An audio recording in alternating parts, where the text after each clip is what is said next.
Srednji brat se je odločil, da se odseli od doma.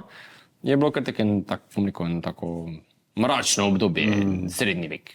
Masivi oblaki so padli na našo kmetijo, ker ni bila prihodnost, ni bila, bom rekel, začrtana.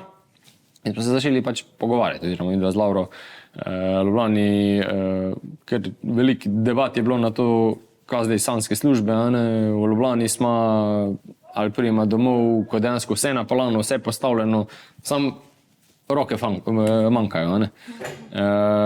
Gremo v bistvu to zrihtati, in pol, ker smo oba dva inženirja, SWOT analizo, plusi, minusi, slabosti, te stvari, upišemo noter in je bilo kar tam, življenje v Šaleški dolini ali življenje v Beli Ljubljani, in smo rekla, ja neč, tule zdaj smo tam, kaj še? Kaj je še, kjera še točka, ko bi lahko spremenila, in ker smo bila oba dva okrog 30, otroci. V redu, si želimo otrok. Pač, ja, če hočemo otroke, je zdaj, bom rekel, čas, da akcijo naredimo, in smo prišli, si želimo otroke? Ja. Če si želimo otroke, vzgajati otroke v Ljubljani ali pa na kmetiji, oprosti, Ljubljana nima za burek.